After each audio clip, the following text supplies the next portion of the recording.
All in order. Allegiance to the flag of the United States of America and to the republic for which it stands, one nation, under God, indivisible, with liberty and justice for all.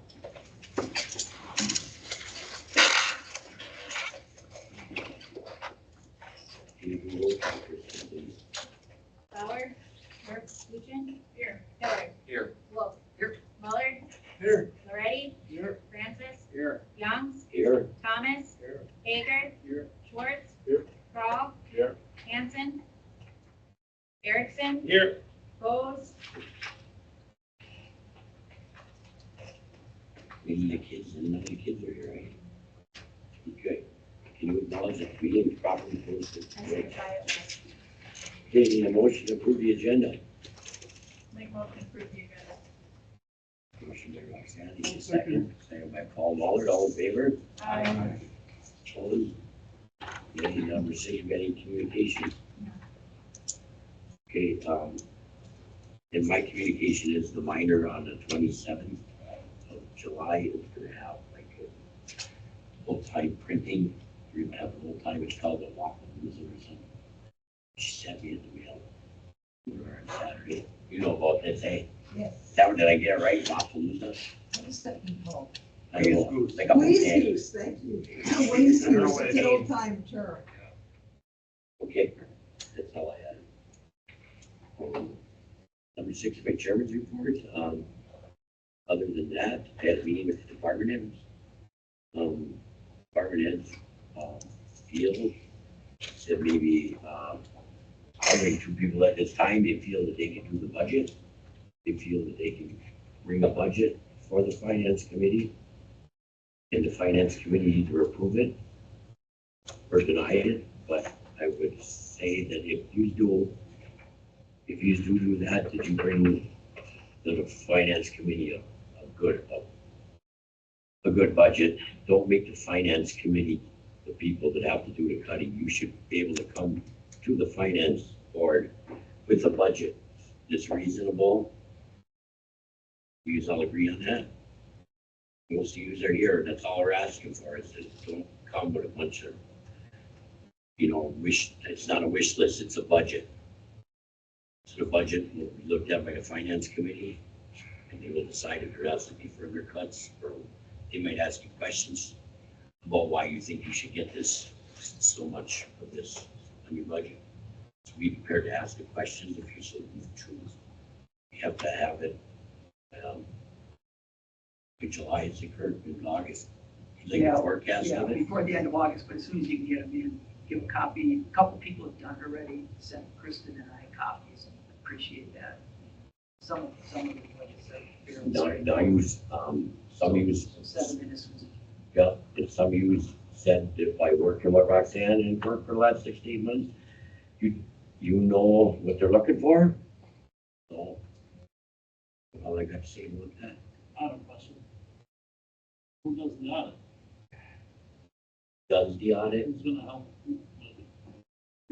How is the audit? Who's in charge of doing the audit for the county? The auditors, we have to check it. Like you said before it gets there, the auditors, that's how they make their money. Yeah. If it's bad, that would fall on the clerk. Clerk, can you do that? You have to be more specific on what you're asking. What are you asking her to do? Budget, all the department heads will bring the budget to the clerk. Yeah. Clerk's gonna do her numbers, they should all be working together. Like, Who's gonna prepare the audit for the auditors? The auditor sends us stuff every year, files, and we have to gather all that information and send that. Right, and that was not, That's always been done, but the issue came in is that there was some of the journal entries for year-end stuff that was never done. I think that conversation will come up when we talk about the finance director. On the agenda. okay, We can get to the conversation. we got one later, guys?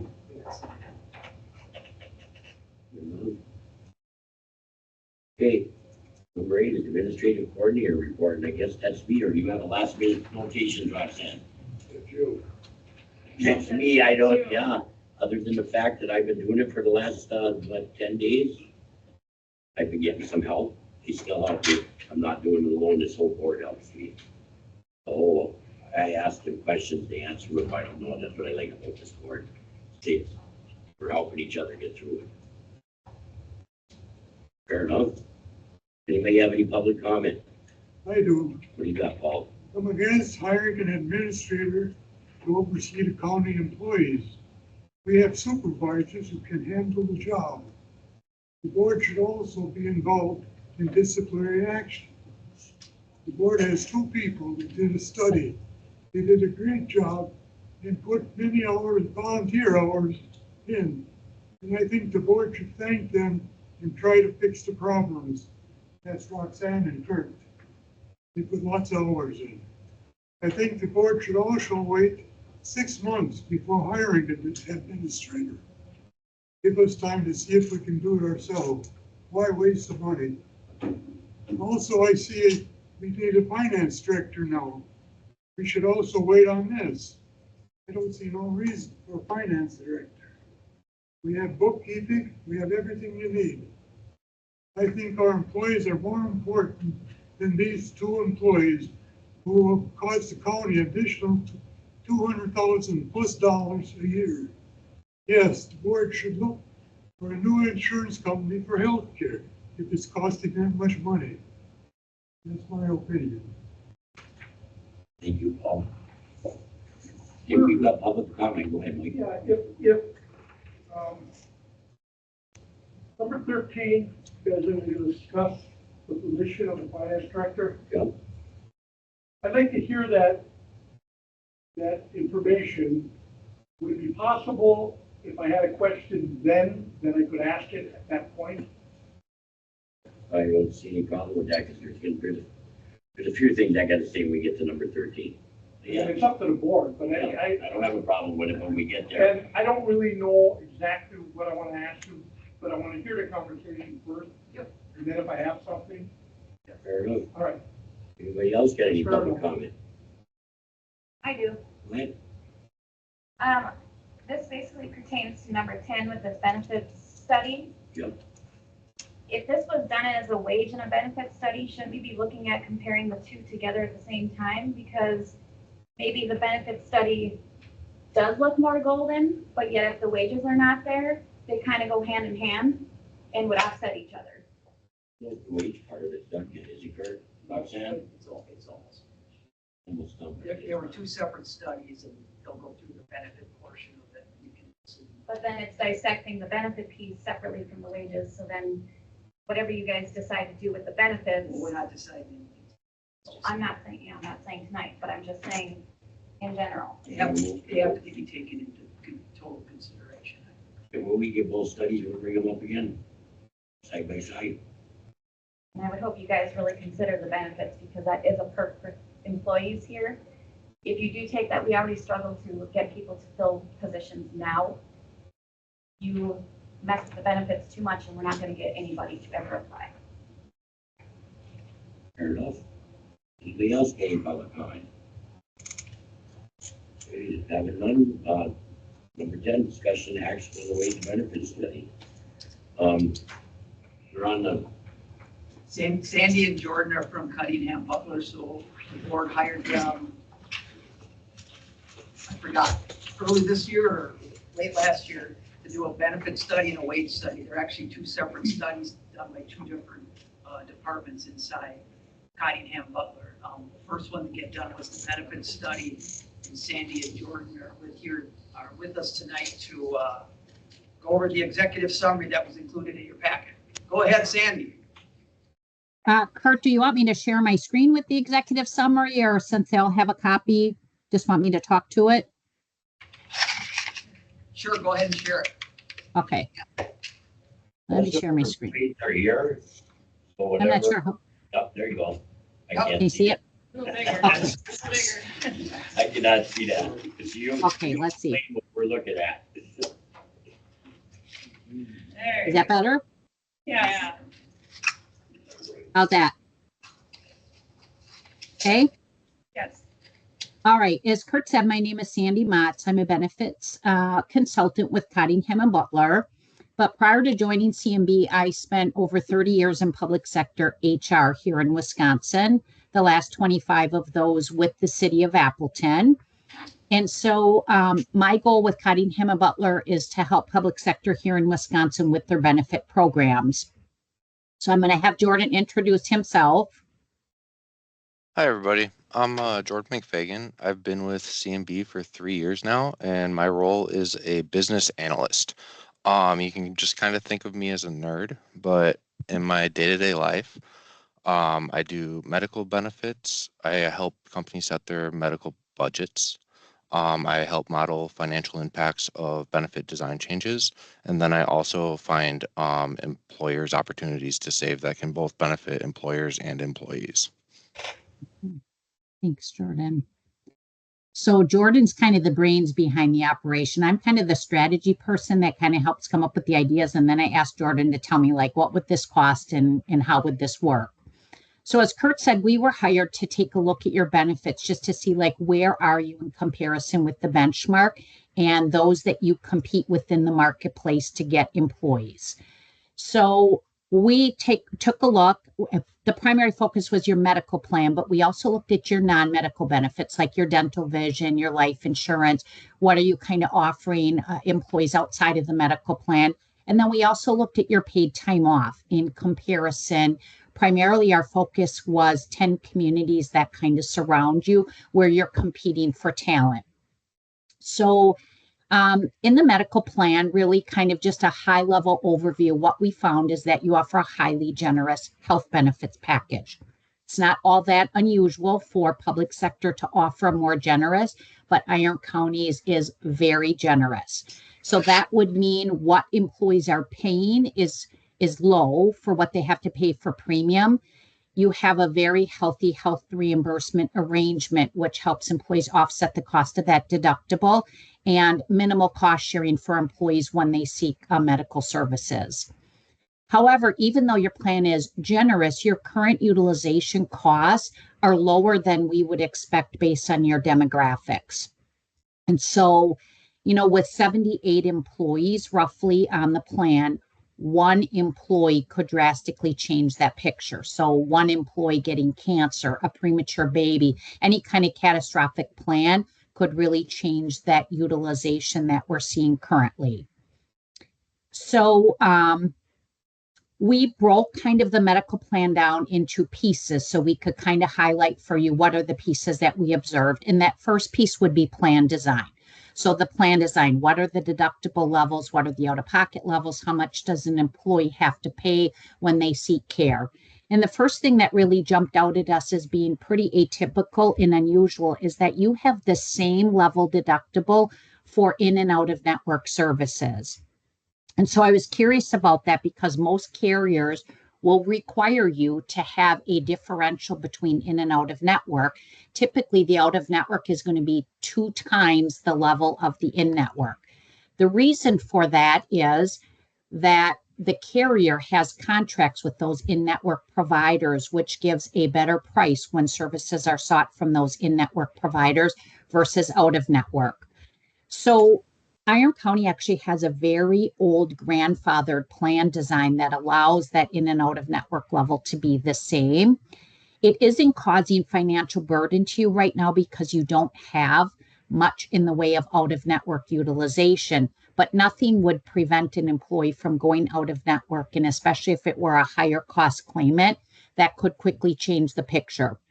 So one recommendation that we would have that really wouldn't impact employees, but would just sort of protect financially is to change that in and out of network level of benefit and making that out of network benefit higher. So if an employee chooses to be out of network for whatever reason, they're going to pay more cost than they would pay if they stayed in network. Okay. All right, I can take the limited plan options. So while you guys offer a very generous benefit, not everybody who could be a prospective employee or current employee may want that super generous benefit. So if I'm a family of 4, and I have a lot of medical concerns, this is the perfect plan. Now, if I am a 27-year-old who just got off their parents' health plan, who never goes to the doctor, doesn't have anything wrong with me, I would care more about what comes out of my paycheck in terms of employee contributions to that health plan than I would the actual coverage amount. And so an opportunity would be to offer a high deductible health plan. This would come at no additional cost to the employer, and then you would actually see the employee contributions for singles and families decrease. Another benefit of this is with a high deductible health plan, it allows employees to save in an account called a health savings account. And this is a triple tax advantaged account. So that means that the tax dollars that you fund to it are pre-tax. Any medical expenses that you incur and you have to pay out of pocket, you can pay for it that without tax as well. And then you can also invest and save this money if you don't use it. And once you turn 65, it works like a 401k where it can become a retirement account. So that would be another benefit that you'd allow employees to elect in by offering an additional plan.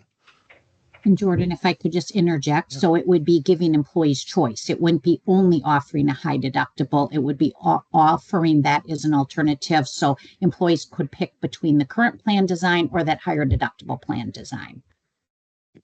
Yes, exactly. And then the next one is premium structure. So we noticed that you guys have a 2-tier premium structure option. So you have right now an employee only or a family. And this family could include employee plus spouse, employee plus only children, or an entire family with a spouse and children. And when we look at the risk based on the different tiers from a 4-tier standpoint, what we find is that the employee plus children bring a lot less risk than an employee plus spouse or an employee plus family. In fact, your employee plus spouse tier brings over double the risk of an employee plus child, and they pay the same amount of contributions. And so an opportunity here is you could restructure the plan so that it's either a 3-tier or a 4-tier. 3-tier being employee plus children, or family, where you would wrap that employee plus spouse in that family tier. Or you could do 4-tier of employee plus children, employee plus spouse, and employee plus family. I would also recommend that you make employee plus spouse contributions the same as employee plus family, because they're actually bringing more risk to the plan than the employee plus family. The next bullet point is the pay in lieu program. So you guys offer a pay in lieu program of 24% of the premiums, where if an employee waives the plan, they get 24% of whatever they would have enrolled in, so single or family premium. This is by far the most generous pay in lieu benefit I've seen, and I think Sandy, is this the most you've seen? Yes. I think the Um, highest I have is an opt-out by tenure. You have to have 25 years of service, and it's capped at $5,000 as a pay in lieu. And your family is right now, if they opt out, are getting over $6,000 cash in lieu. Yep. And the reason we usually implement a pay in lieu for an employee benefits is if you're looking to get people off of the plan. And so a good comparison to see if this pay in lieu program is working is to look at the participation rate. And the participation rate for Iron County is roughly 87%. So 87% of employees are enrolled on that health plan. And the Wisconsin public sector benchmark, we usually see an 82% participation rate. So what this tells me is maybe the pay in lieu isn't working to lower their participation rate and save the company money. An opportunity to consider is changing the plan design and premium structure to align closer to the Wisconsin public sector benchmarks, and then offering employees a different incentive than just cash. And so we have something called the Family Advantage Health Plan. And what this is saying is we will offer a member pay in lieu, kind of like the one you have now, and usually we see it at about $50 a month. But then on top of that, if you join your spouse's plan rather than be on Iron County's plan, we will also pay for all out-of-pocket medical expenses on your spouse's plan. This will save Iron County money because based on plan designs, there's certain limits where you can't charge an employee more than, I believe it's $18,000 for a family this year. And so just because of that versus the premium that Iron County pays, no matter what the spouse plan looks like, Iron County will save money by getting that family off the plan, and the family will save money because they won't have any out-of-pocket expenses, and then they'll also get a payroll bonus. The next bullet point, we've got cost sharing and overall plan design. So the Iron County plan covers a much larger percentage of the total health cost when compared to the Wisconsin public sector. This is specifically coming from plan design. So the Iron County plan design covers 92% of all claims. The Wisconsin benchmark covers 86% of all claims.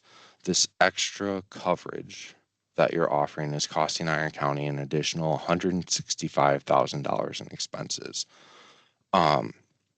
There is opportunity to modify the current plan design to have employees participate in more of the costs when seeking medical services, that being higher deductible, higher out-of-pocket expenses, and then reduce HRA funding. And what this will do is allow the Iron County plan to save money as medical costs increase. Sandy, do you have anything to add to that? No, I think I was going to jump back a little bit. I was thinking in your family advantage. So the young lady that talked about looking at benefits and pay together, we couldn't agree more. We think that municipalities really need to focus on total rewards. And the question is, does Iron County have the right mix of pay and benefits?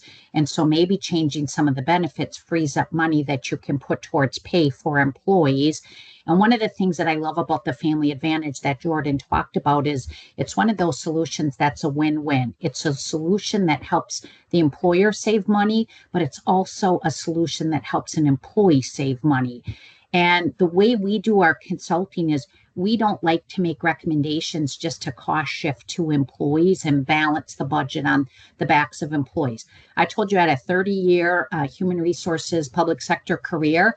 I was responsible for bargaining and managing those things and, trying to educating the electeds about how we have to invest in our employees, right? You can't always just look at the bottom line. You have to make an investment in your employees in order to get and keep people. So we like to look for solutions that get employees what they need, and that can also help the employer save money.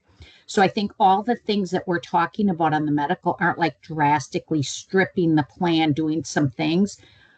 They're trying to do things that will help protect you from having like increased costs in the future, but also to kind of align you more with where benchmarks really are currently today. Does that make sense? Yeah. Okay, so let me jump into the plan oversight here then. So just the last point I would say to you that I think is rare is you are spending, I have 1.7 in here. I actually think with your 2025 renewal, it's over 1.8 million on your medical plan. It is unusual that you do not have a strategic partner or consultant to work with you on managing that spend, because our job is to help you make changes, make that tier adjustment, talk about where benchmark is, things you should be covering, things you shouldn't be covering. We have the ability, and this is where Jordan and his team come in. We can go to other carriers. You could go to other carriers without us and ask for a quote, but you have no way of knowing whether that's a good quote, a bad quote, or whatever. We have data that we can use to tell you that's a solid quote, or they're overcharging you, or you're priced where you should be. You are with a really good carrier partner with GHT right now. They're part of the Wisconsin Counties Association. They only do public sector in Wisconsin. and they have a solid trust. They make solid financial decisions for the health of that trust. So you are with a good carrier partner. Had you been with another carrier partner and not had a strategic partner like us, I would be concerned about where your rates would be. But we find that it's unusual that you are not engaging a broker partner, and we would love to be that partner to work with you. So as I kind of talked with Kurt and Roxanne, it would cost you $1,000 more this year than what you're going to pay us to do the study to hire us September 1st and help you through your enrollment with your employees this fall. Our annual cost on an ongoing basis would be a $25,000 fee. That can be wrapped right into your health insurance renewal, in which employees pay a portion of that fee, but employees also benefit by our services because we're helping you control those costs. So questions, I'll pause here. Questions on anything that we identified in the medical plan before I talk about non-meds? Anybody got any questions? I'm sure our employees do, but if you could, digest it all and get back to me at a department if you need something, right? It's a lot. Fair enough. I just had a question for them. Why would the employee plus spouse be considered like family? Because if you have employee plus children, you could have someone who has like 6 kids, and that could be a higher risk than an employee plus spouse. It's a good question. Great question. So I can take it. So basically, when we look at risk and we look at expected cost, there are 3 factors that come into play: gender, age, and then geographic location. And based on gender and age, a child usually has about 0.25 or a quarter of the risk as an adult. An adult has, we'll say, 1 risk. And what happens sometimes, and I believe it's what's happening in the Iron County plan, is as we age, our expected medical expenses go up. And also as we age, we become empty nesters. And so because there are empty nesters on the plan, people with higher age, higher risk profiles, those 2 people being empty nesters actually end up bringing more risk than that family of 4 or that family of 8 with 6 children, because each child is really only bringing about a quarter of the risk of an average adult.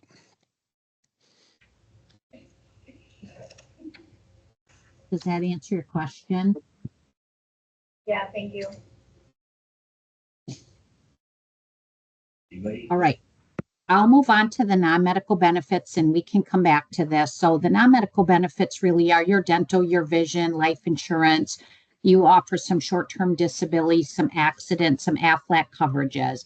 And really, generally, what we found was that generally those non-med benefits are in line with public sector norms, but there are some opportunities that we see for simplification and enhancement. For example, the state of Wisconsin, through the Department of Employee Trust Funds, which is where your employees have their retirement, and they have life insurance offering through there, they offer an income continuation insurance, which would protect an employee if they became disabled and unable to work. And that coverage is free. It's been on premium waiver for over a decade and is still on premium waiver because they have a very healthy fund. They were overcharging for that program. They weren't paying out a lot for that program. And so that has been on premium waiver. It costs the county nothing and would cost employees nothing. And it would be an easy benefit for the county. You have to adopt a resolution. It would be an easy benefit for you to add to your total package at no cost.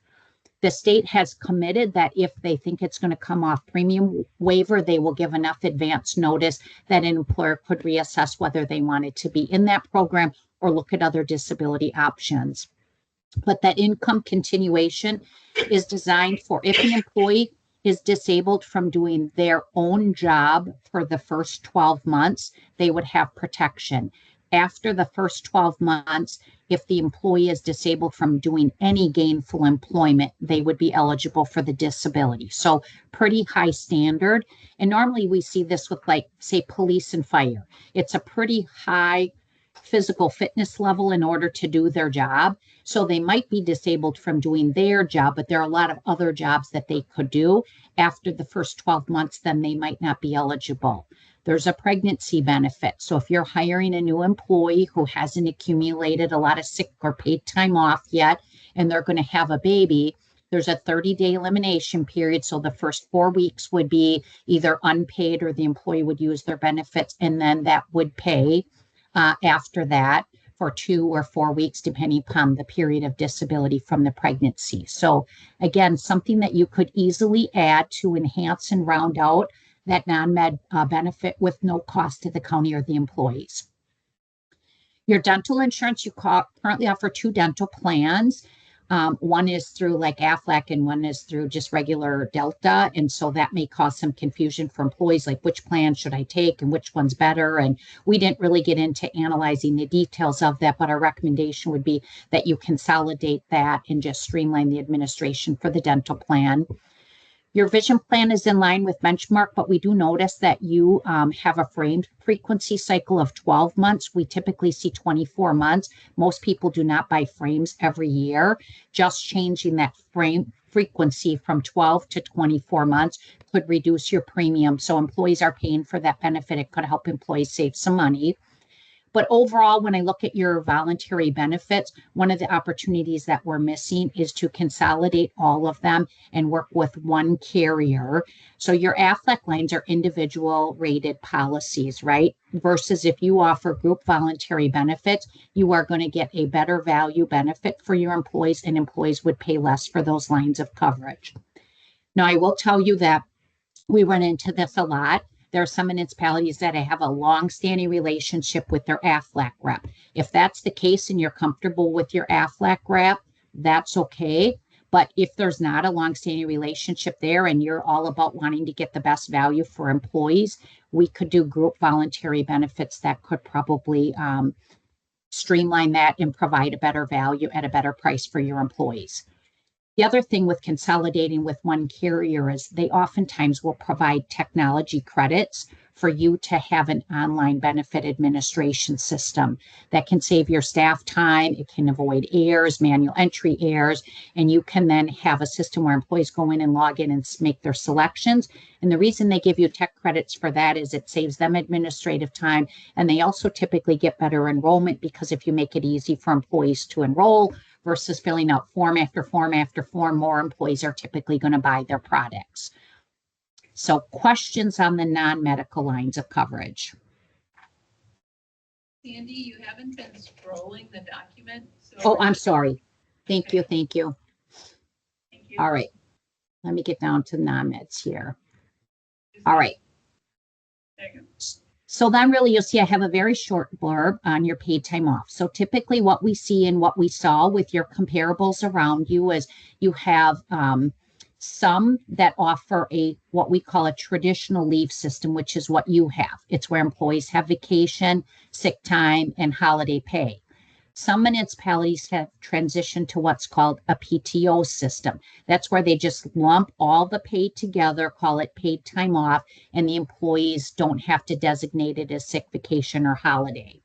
So when we did that comparison with both of those systems, you are really in your traditional system, you're doing very well. You are slightly below your benchmark with new hires. So you could enhance the amount of vacation time that you give to new hires. But actually on the more senior end of the scale, you're doing very well in comparison. When you compare your traditional plan to those offering PTO, you're slightly more generous than those that offer PTO. So there's pros and cons that come with offering a traditional system versus a PTO, right? Employees in the county get sick leave. And so in order to use that time off, you really need to be sick or caring for someone who is ill that qualifies for you to use that. When you have a PTO system, I don't have to be sick. I can just take the day off because I feel like taking a day off. It's like I have all just vacation time. And so some people find one system easier and more flexible. Other people enjoy the other system. Our analysis didn't recommend to you whether or not you should do PTO or traditional, just to let you know that you're really pretty competitive with the exception of some of your new hires. Okay. And actually, we saw after COVID, we saw a lot of municipalities really try to enhance some of the, for new hires, enhance some of the amount of time that was paid off. Years ago, municipalities, you had to work a year before you got any vacation, or you got 5 days the first year, but then you had to work at least 2 years before you saw an increase in that. And we did see a lot of municipalities make changes to that post-COVID in order to attract people. And that's one area maybe that the county hasn't made an adjustment for that could help you with recruitment. Questions on the PTO? Okay. So in conclusion, if we just really summarize our recommendations, that your grandfathered plan design and premium structure is overly generous, and we think there's some room for you to start to make some modifications there. Introduce plan choice. We believe that that plan choice would give, as Jordan outlined, maybe some employees who are not high users of the health plan would rather take a higher deductible plan and pay when they use the medical services and have less come out of their paycheck. So that could be used both for recruitment and retention of some of your employees. Plus, what I really like about that is Jordan talked about that HSA. That HSA can be a very valuable recruitment tool to help employees like save for retirement. Because if you don't have anything saved, like what's the plan to pay for your medical expenses once you retire? You're on a fixed income, and now that has to come out of there versus if you have a nice nest egg in your health savings account. Our second recommendation would be to adjust that premium and contribution plan design, implement a more equitable premium structure like we talked about with tiering because of the difference in risk, and to better reflect that risk and encourage consideration of alternate plans. So your plan is super generous. It's probably why a lot of people you are the magnet for it. Maybe offering some other alternatives will make employees choose between a spouse's or parents' plan instead of the county's plan. We think you can enhance your non-medical benefits by consolidating them, adding that ICI through the state, giving some employees a little bit of disability protection. Evaluate your PTO structure. I think you could put a team together to talk about whether PTO or traditional would be the way that you want to go, and maybe consider just enhancing a little bit on that low end of the paid time off for employees. The other thing would be to promote financial wellness, particularly around Medicare, retirement, and financial planning. Often what we see employees stay on the plan is because they're really scared about Medicare and they don't know about Medicare. We partner with a group that doesn't cost the employer that we work with any money, doesn't cost employees, but can help employees as they near retirement, as they near Medicare, making those appropriate choices for a Medicare supplement and kind of evaluating Medicare versus the county's plan, and just helping employees feel a little bit better about moving into retirement, because that is an adjustment for employees. And then lastly, we would encourage you to consider engaging a benefit consultant to help you manage this. It is a big item in your budget, and we think having someone help you manage that and steer you through that could really reap dividends for the county as a whole. So questions on any of the recommendations? Anybody got anything? Did everybody get this? And if you didn't get this, I'll have Kristen send out an email so I want all the employees to see this. Everybody see what we're seeing. Not really gonna have any action on it tonight. It's government, so we have to present it really, digest it, take it home, think about it and stuff. Talk about it when the weight study part of it comes in the package. Right? We gotta think what's going on. I mean, let's face it, guys, your health and care, they've been looked at 20 years. You know, we talked about it from Obama to all of them. We're talking about health care. It never affected you. Not to say we're going to take it away either. I mean, let's just we're taking a look at everything.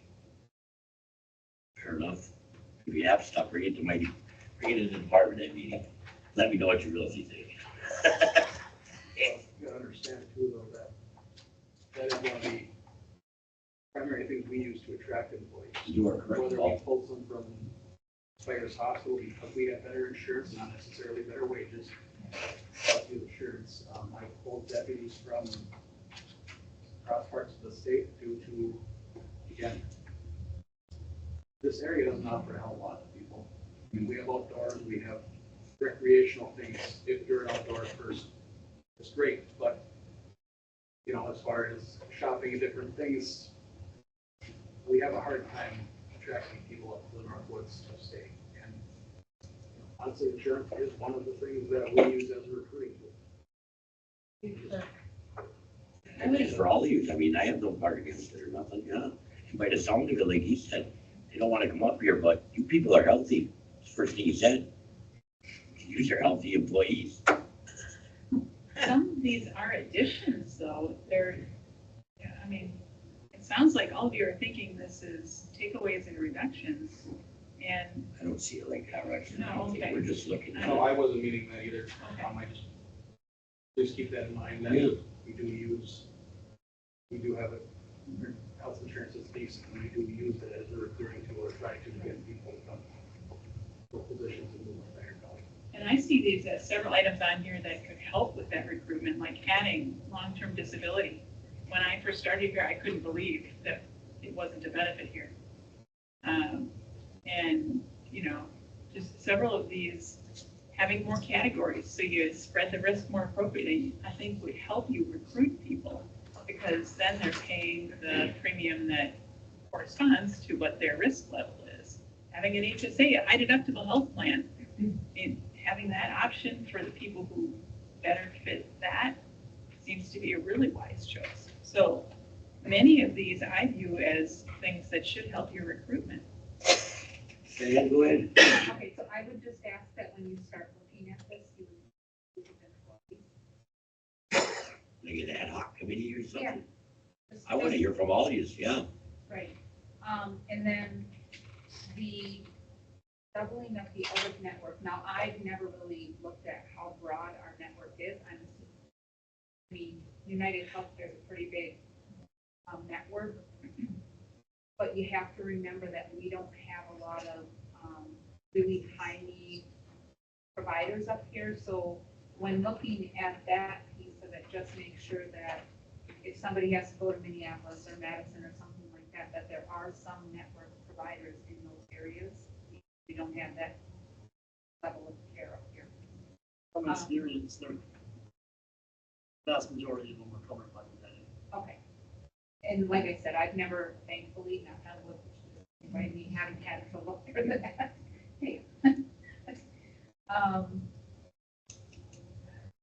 And then one thing, so in lieu of,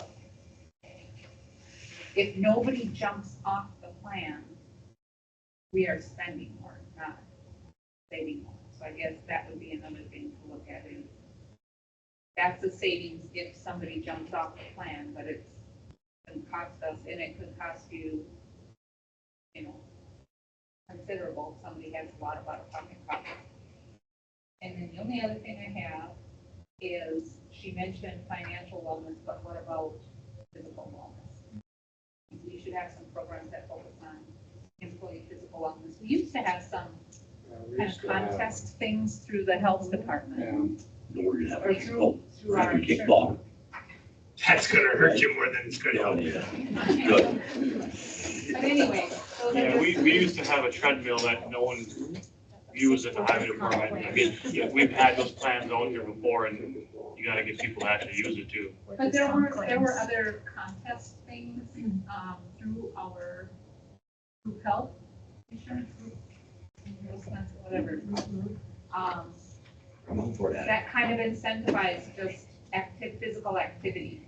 So, I would just let you see, I'm kind of competitive, so I I always. think we can accommodate that. I'm glad that you guys want to be healthy. Enjoyed my free water bottle and. When I retire, we'll have a little cadence call to the streets early and thing out. Well, and if you want to keep your insurance costs down, Yes, promote healthy, and it isn't just physical health, but healthy choices, healthy Anyway. changes.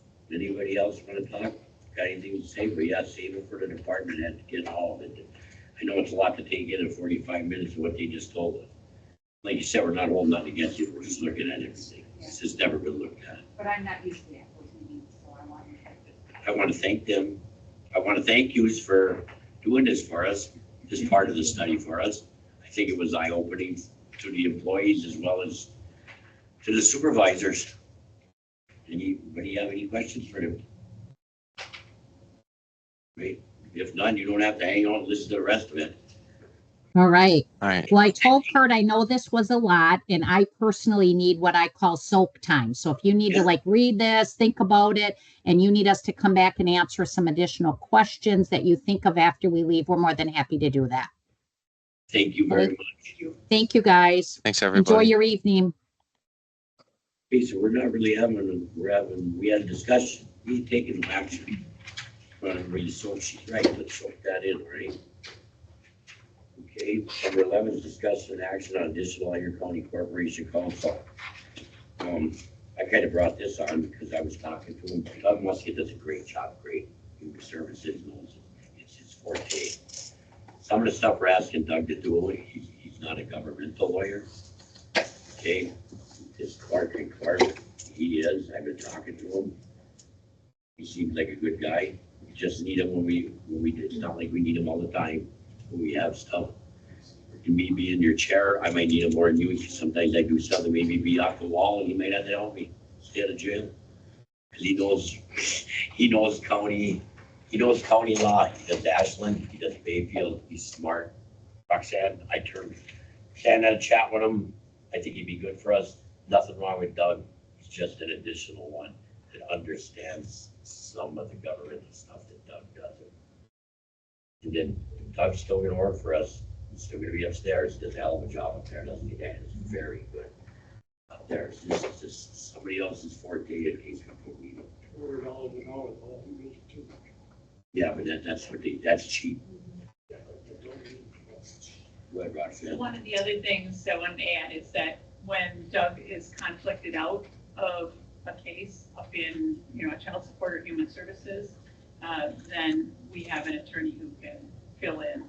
Because there are times when Doug isn't able to represent us due to conflict. Can I get a motion to hire an additional county corporate, river council? I'll make that motion. Motion by Roxanne, by Karen. I need a second. I'll second this. Second by Roxanne. Anybody want any more discussion about that? It's not like he's gonna be used every day, but when he does come to certain things, I wanna know, and he knows, because he represents 2 other counties. So, all in favor? Aye. Opposed? Okay, right here, another lawyer. Number 12, discuss an action on resolution authorizing Iron County to enter into settlement agreement with Zen Ghost Inc. and agree to terms allocating settlement agreement proceeds. We need a motion. Before we discuss this, we need a motion. I'll make that motion. Motion by Karen, support by Jamie Francis. Okay, guys, this is about the opioid settlement. Yeah, well, it's, or, I don't know, Kelly here, Roxanne, listen to Roxanne.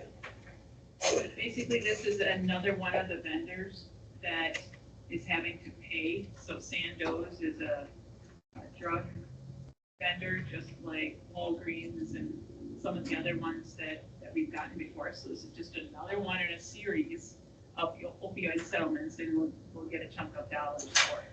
So that's all it is, just saying, hey, we're gonna get some more money for these opioid settlement efforts that we're doing, okay? It won't come till 2026, however. And I know we've got a team of people, Callie, Paul, Melissa, you guys are working on different opioid settlement related projects, and that's how we're spending this money. We can only spend it on certain things. Then if you look at the memo that's in your packet, there's 2 things. So the second paragraph says, okay, we have to sign by a certain time to get the Sandoz settlement dollars. The second thing that they're talking about is we're going to be getting a whole bunch of these. Purdue Pharma is going to come up, and then, every other litigant in this, as they settle up, we're going to have to do a resolution and have an agenda item and talk about this. So WCA put together a resolution that basically it would designate authority of the board to somebody else, some other county employee. And then these wouldn't have to come to the board every time. That person could just accept them all the time. Or I guess deny them too, whatever. But usually what happens, court counsel or county administrator would be the person that authority would be delegated to. And that is a separate resolution that we're going to run through the finance committee and talk about it and see if that's something we want to do. Given where we're at, it may or may not be wise to delegate the authority. We should just probably talk about it as a board and have the board decide it each time, just like we're doing here today. So if you read through that memo, that paragraph is the third paragraph, starts with the word second. That's what it's talking about. And there was a template that was provided. That is not included in your packet. It's not up for discussion at this meeting. We're going to run it through finance first and discuss it and then bring it to you guys at the next meeting, if that's the recommendation. Another thing that we can think of too, Roxanne, if you wanted to have in three. Melissa, Paul, and Callie could be the three community, so they don't have to come. They're the three that are heading it. Maybe I'll ask about the department that meeting if they'd have a problem with that. I trust them. They're doing a good job. You guys are meeting every once in a while discussing what's going on, right? So, yeah. There's something we can talk about too. It's just getting, it's like everything else. We got to talk about it before we do anything about it. Okay.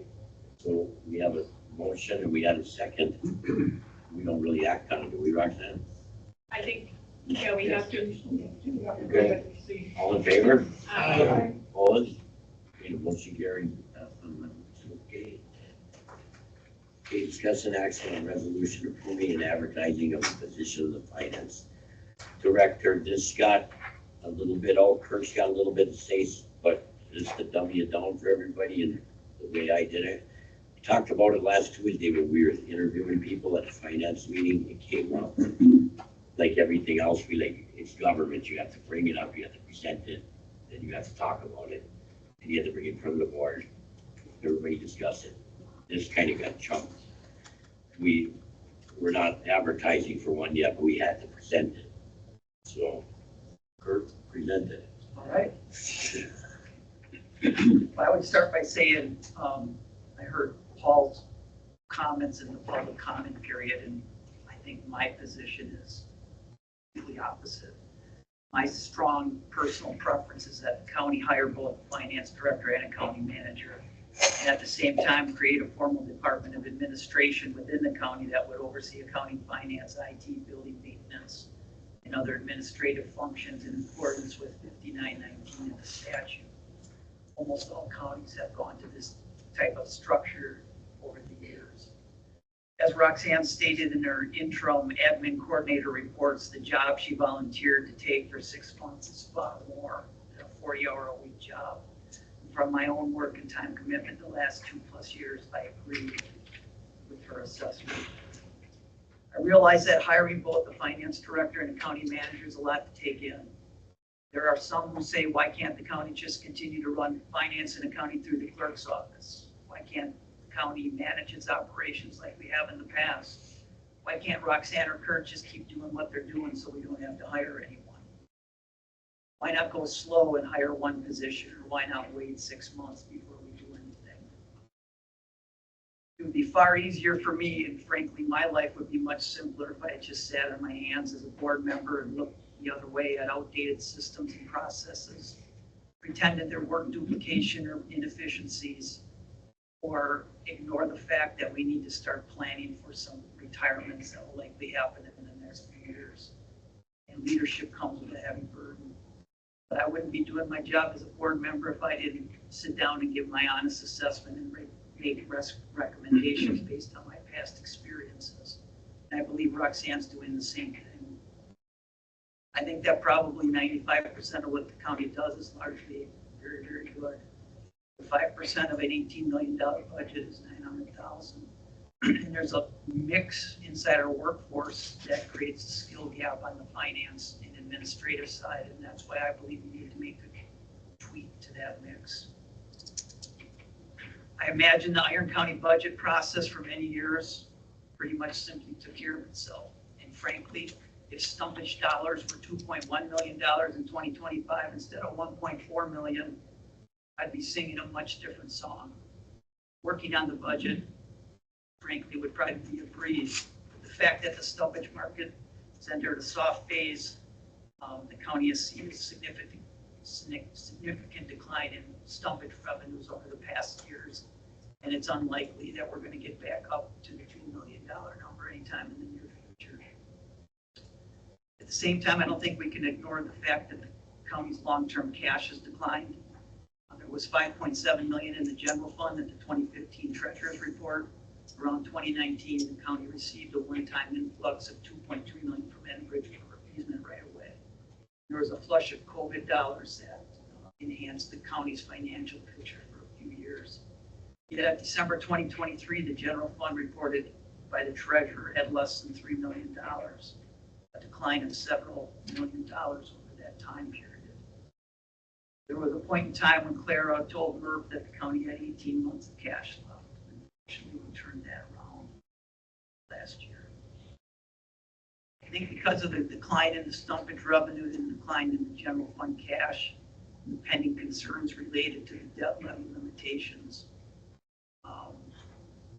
budget process, in my view, is no longer just takes care of itself. It must be actively managed because circumstances have changed.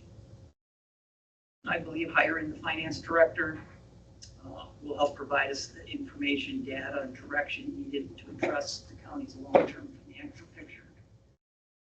Working with the county manager will not only be able to address and better plan for the future, but also address outdated systems, improve financial reporting, make process improvements, address the debt levy limitations. We need to make these two hires because neither Roxanne nor I are going to continue to fill the gap that we've been doing for the last 2 years. It's a need.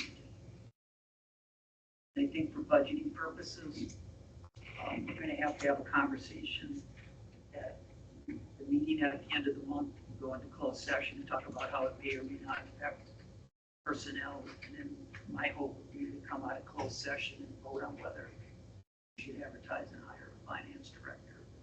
Included in your board packet was a job description for the finance director at our finance committee meeting that we had prior to the interviews we conducted 2 weeks ago. And everybody that was in attendance at that meeting.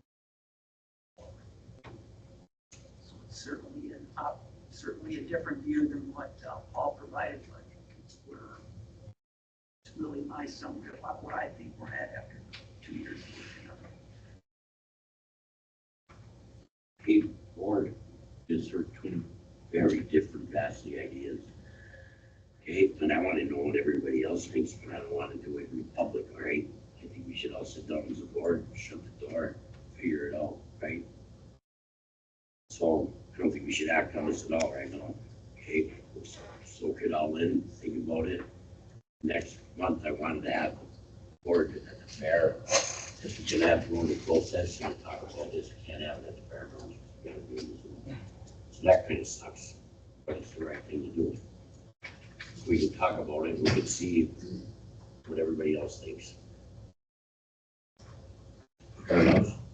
I make a motion. Tanner, you can go ahead and make I a make a motion. motion to approve this resolution, advertising the position of finance director. Got a motion, do I have a second?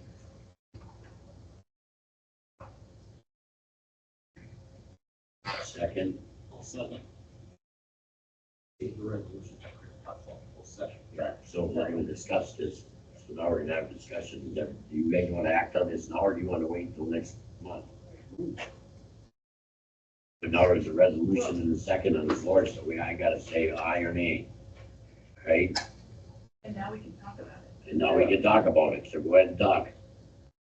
Anybody else have anything to say about this? I do. Okay.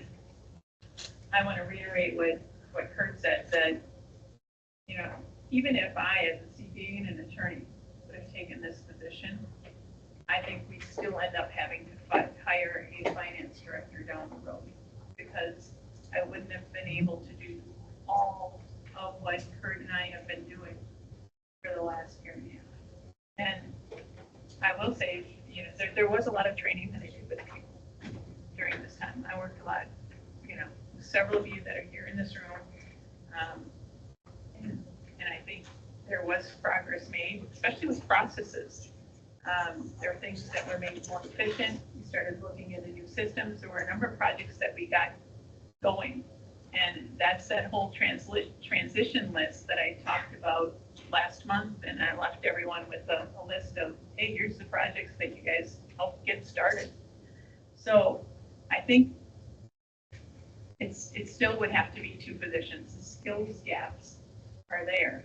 And, you know, we made a lot of progress this year with the audit. We did accrual entries that weren't done before. And that took several months to kind of get through and work with highway, work with forestry, work with human services, with land and water conservation. Anybody who got grants and got money in this year that belonged in last year. We had to do a little bit more than bookkeeping. It's more than bookkeeping. So having a CPA in-house, or at least a 4-year accounting degree person, I think would be very beneficial. And then to your point, Paul, just letting everything alone for 6 months, I don't think that's the answer either, because we will really lose momentum. I didn't say leave it alone for 6 months. I said, work on what you guys found. Let us try and correct it. We're just wasting money. At this point, I'm not willing to spend 40 hours a week. I don't think you have to anymore. You already did too much. You took too much time. Now you're related to us to correct it and get moving. So you're gonna help these people writing resolutions, you know, I don't see doing why the we wage can't. study, the benefits study? Okay, I'll send you the next resolution, Paul. There's lots of people here that can do stuff, and we don't give them a chance. Spend money, that's easy. I think it's the board chair, before we vote on this, we better know where it's coming from, what we paying for this person. So that's why I say we pump the brakes until next month, but we gotta vote on it. Can I ask one question? Yeah, you go ahead, Mike. At this point, can you guys afford these positions? That's what I'm saying, I I think. mean, can you physically afford with the levy cap? Can you do this? By the I way, mean, if you get carbon credits, it'll be easy to run under code. You can hire anybody you want. But what if you don't get carbon credits? sooner or later, Mike, we're Yeah, gonna we have to go to stayed with referendum. that. How long ago we were involved? But if we have to go to referendum, we've been talking about it when you were here, Mike, it's gonna You're going to happen. referendum no matter what. Because So- because there's limitations on the debt levy. I get that. I mean, the budgets that were done in 23 and 24 had 1.5 million in carbon credit. We got 0. We lost 1.3 million. And the next year you had 2.4 million and it was 0. And we figured it out and made it work even. And yes, there's, in my view, we have set aside about 450,000 in carbon credit revenue. I would use that to fund these positions. For now, yep. And if they can't figure it out, then we got issues. We'll have issues then. We have to go, we're gonna have to go to closed session. We can't do it today because It's not on the agenda. we're not on the agenda. Talk about how you're gonna pay for the finance director position. And, yep, we have to do that. There's no question. We need people who can do the analysis and the data to be able to even go for referendum. Otherwise, how are you going to have the data, are you going to have the information to convince people why they should vote yes to a referendum? We're not ready. I mean, we talked about it, last fall, and we said, we're not ready because we don't have enough data to be convincing. We need the people with the right skills to be convincing. And we need people on board to look at our systems. Our IT comprehends, we don't have an IT policy. We got the sheriff's department running some Windows computer on 7. Windows 7. So we gotta address that, but we gotta address our financial systems. We're, in my view, a very inefficient organization because we got departments running duplicate financial systems, entering stuff way more than once, spending time reconciling it. You need people to come in and work on that and fix that and get that down to one system, and you're gonna gain efficiencies over time. But it costs money up front to do that kind of stuff. It doesn't magically happen. In a few years, Diane's gonna retire, Tana's gonna retire. There has to be a plan in place for those people that retire, not just a 60-day notice or 90-day notice. You have to work through that process to be able to do it. I mean, on the finance end, maybe Roxanne and I have worked on a lot of it, but there's many things that have to be done just inside our current system that could be done to track costs and expenses better. Human Services has about 4 or 5 accounts, and that detail could be much better, so you could better analyze what the costs levy is. I'm just giving you my version. Paul's got his. Roxanne actually worked on this for 6 months. But to think we don't have a problem or don't need to address it, I think is wrong. We lost 1.3 million in 2023. This has been coming on for a long time. You've even said that we're going to have to go to referendum. I've heard people say it on your behalf. I heard you say it when I first talked to you going on. But you know as well as I do that you did the 23 and 24 budgets just by plugging carbon credit revenue because we chose not to address the issues. And what has happened is we now have to address the issues because if carbon credits don't continue, then we got to manage it and we got to fix it. But you need people on board to do it. I think what Roxanne and I think what we've demonstrated is there's a value of having people with our skill set. And if you don't think that is, then don't vote for it. You know, it doesn't matter, but we're not going to keep doing it. We've been working 40 hours a week for a couple of years. And I don't even mind that. I actually have enjoyed doing it, but I'm not going to keep doing that. It's crazy.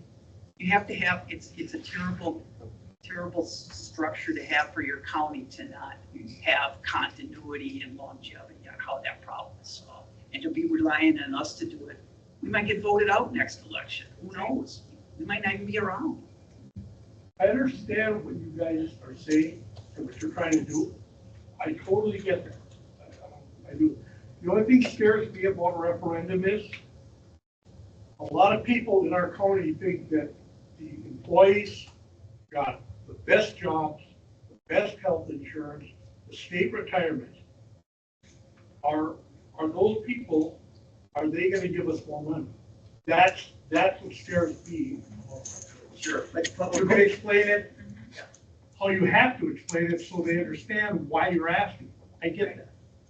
But you're still going to hit some people who are going to say, you know what, those guys got too much now. I agree. I don't think there's any doubt about it. But you're going to referendum when you hire these people or not, because there's otherwise you're going to try to live on $50,000 a year. Yeah. You got by with it because you were burning down your cash and you were relying on the Enbridge money, and you had COVID flush the thing for a few years, so it hit it. If COVID didn't happen and Enbridge didn't happen, we would have had to deal with this 5, 6, 7, 8 years ago. And if Saxon Harbor didn't happen. And the bottom line is you just can't keep kicking the can down the road and say, you know, we could go through history and here's the cans we kicked down the road. Saxon Harbor, we kicked that down the road how many years? 8, 10 years by paying interest only? That was because FEMA didn't pay us. Well, That's maybe we should have paid a little bit more than interest and dedicated something to it. We're looking at insurance changes now because that's a can that's been kicked down the road. We haven't looked at it, what did you say, for 20 years. You know, we're doing the benefit and wage study associated with that. We're fixing the auditor concerns.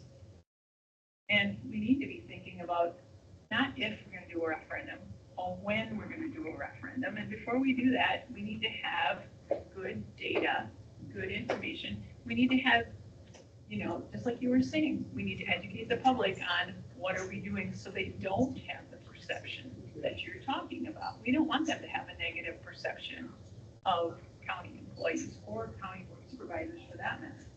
So I think we're all on the same side, so we shouldn't try to be adversaries here.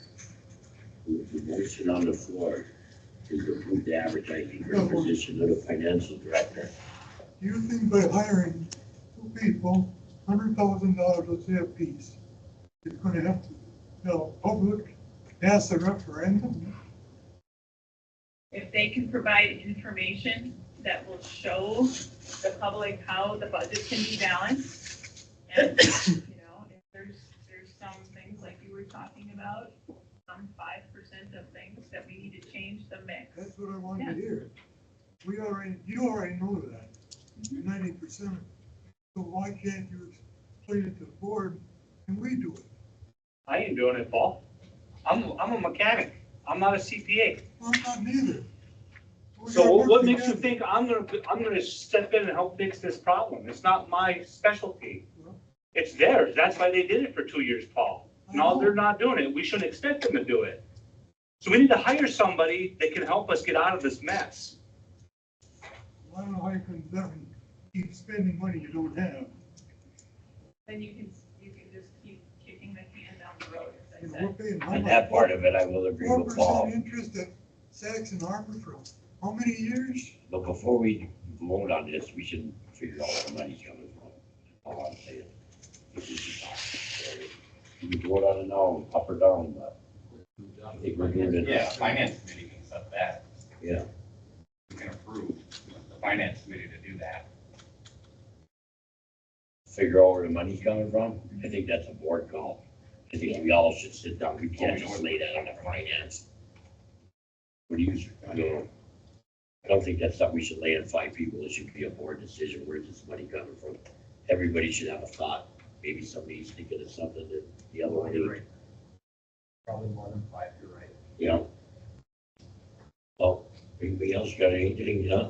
Are we allowed to ask stuff now or? I don't care. Anybody can talk in my room. So I am not normally at the department head meetings, but I was at it because Callie was on vacation. So I'm just gonna share the concern and the kind of thought process. So you had advertised for the county manager.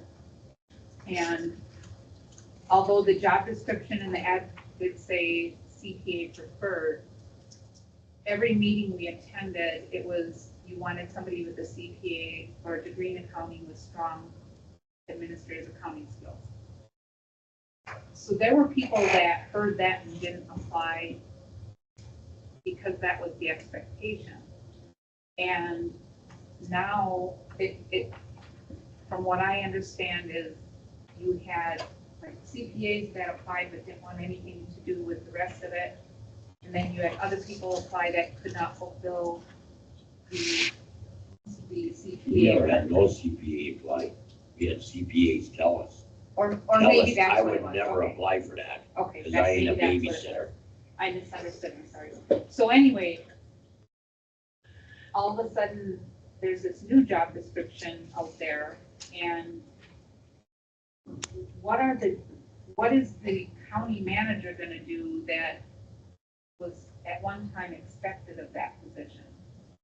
And should that be re-advertised with the fact that the strong accounting stuff is no longer a requirement for that position? I think it still is. You have to have business skills, you have to have. But there's people that have that, but they don't have a CPA or accounting, and if you were at any meetings, you kind of felt like that was going to be a determining factor as if you were even interviewed or not. We didn't So- interview no CPAs, none applied. No, I know you said that, and I misunderstood that part. But I'm just, that was kind of what came from the department head meeting is, it's like you didn't get the qualifications you needed. So but you're going to hire somebody that you like that has some kind of skills, obviously. But now you're gonna hire a CPA and or accountant in addition. I think So I if you- guess there's just confusion of I think if you how did listen, all this I happen? think if you listen to Roxanne's reports every month, she said it was more than a 40-hour job.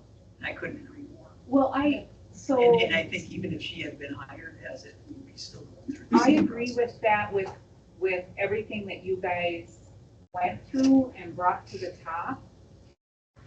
But I think the overwhelming opinion is you have department heads, and if you can rein in what, I feel like the stronger of those two positions is the accounting. I feel like you need somebody with that accounting stuff to help with that whole process.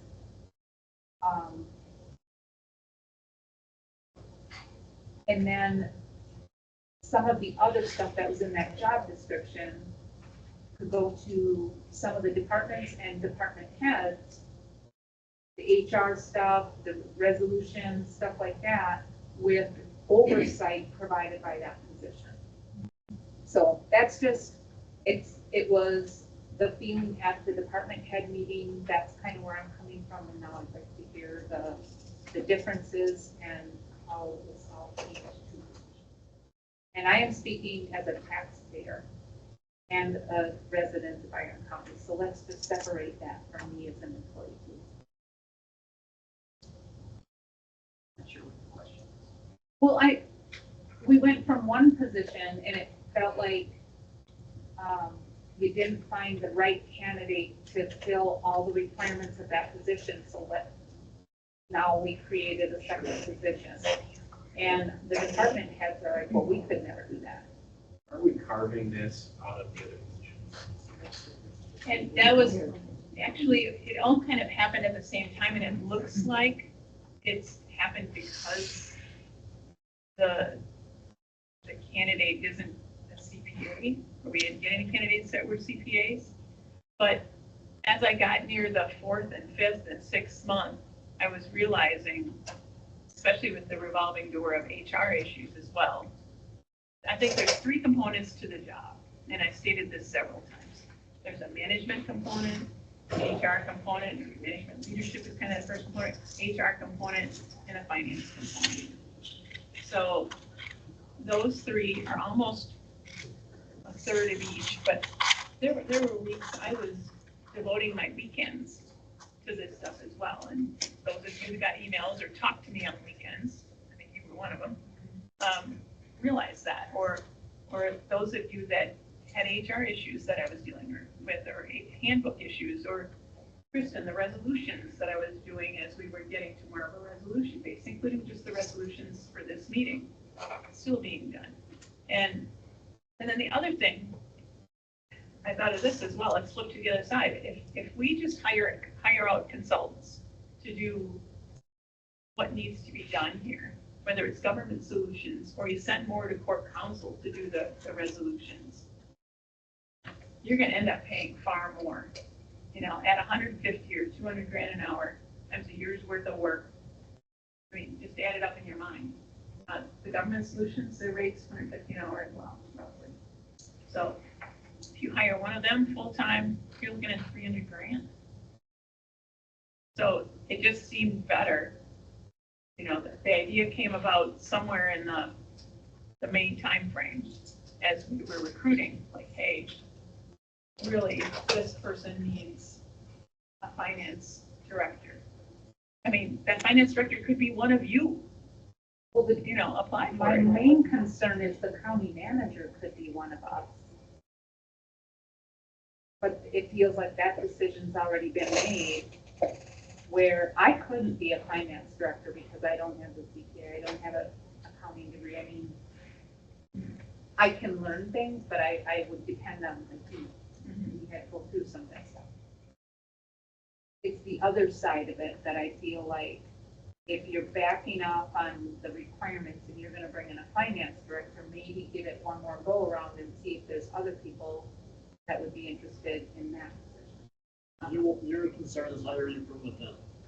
Not necessarily from within, but within, at least seeing who else is interested. Honestly, if I had more time left here, I would absolutely be interested in that. I'm down to my last few years, so I'm not ready to jump into that at this point in the game. But I do know at least one other person who has expressed interest, knowing that they don't need to be a CPA or not. Doesn't creating this position, carving out responsibilities of this person drastically change the other position as advertised?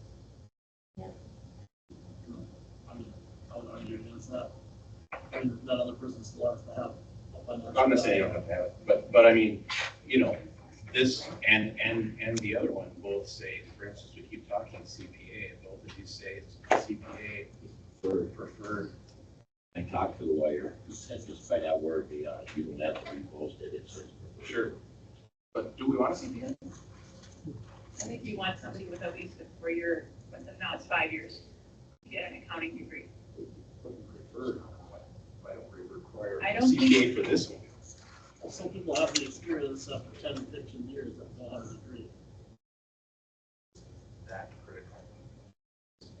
Not say the CPA.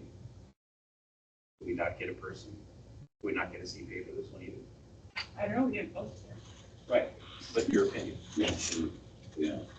Will we or won't we? Yeah. I think if we have it where it doesn't have, what did you call it? Something, it doesn't have the management or HR components, I think they'll get CPAs to apply for it. I know a lot of CPAs who say, no, I don't want anything to do with any of that HR stuff or that management stuff. Yeah. I just want to be a CPA. So that person's gonna be just what we want, which I think changes the other job, big time. Well, Not saying it wouldn't be nice to have somebody that has those abilities or that kind of skill, but. the reason I was for having the 2 positions is when I was here in the office. I'm not arguing against you. When I was here in the office, it was literally a revolving door. Come in, and the first thing, you wanted to see me, whatever. And I think that's what that county manager position is going to be. It's going to be the go-to person for many of those items. So, Plus they have to lead us on system changes and Yeah. process improvements. I mean, we have to become more efficient, in my opinion. Right now, we are advertising the position of finance director. We have a motion in a second. All in favor? Yeah, go ahead. Okay, so I took off my jacket, so I'm just talking to the next to you, but I'm president, and, not really.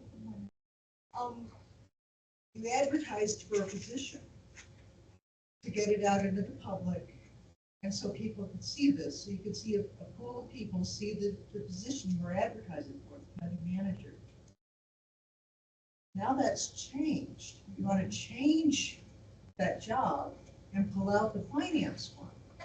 I think you need to then re-advertise for the county manager. That job has changed. That's not what you publicly said this job was going to be.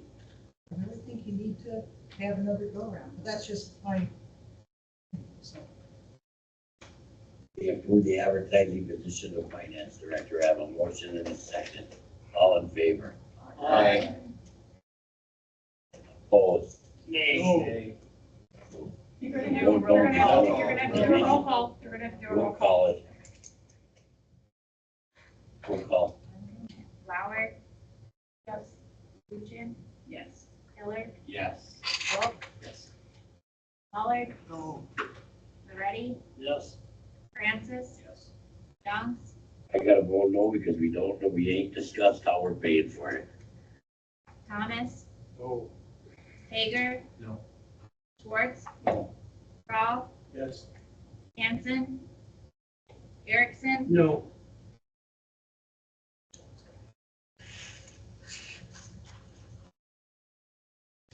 Seven yes, 6 no. Motion carries. Okay.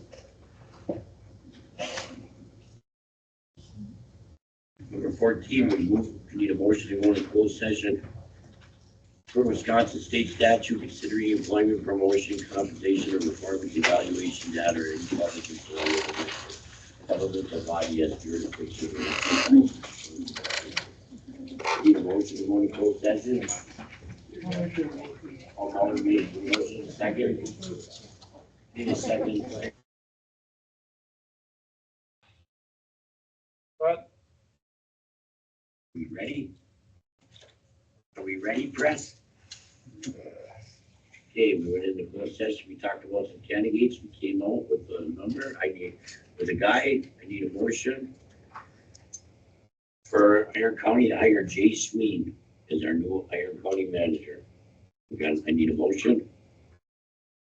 I'll make that motion. Motion by Karen, I need a second. Seconded by Mario Loretti. Any discussion? Anybody want to discuss? I think we did too. I think we nailed it. I think we picked a good guy. I think he's gonna be good for the county. Take it from here. With that being done, we covered everything on here except for one thing, and I don't know if I can do it now. All in favor? Opposed? No, Muller says no.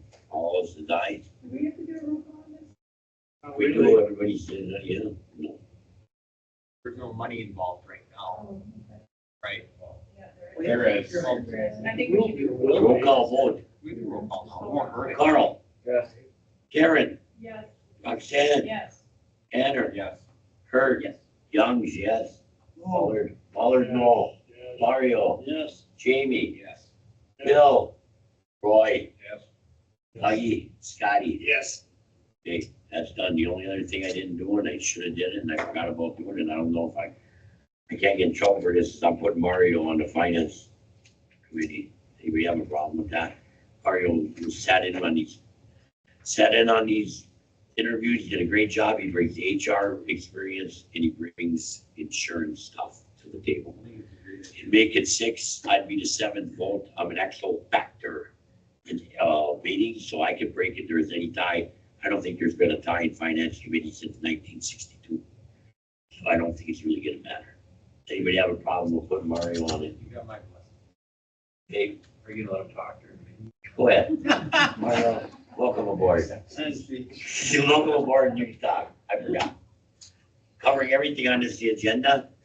I call this meeting adjourned at, what is that, 7:51.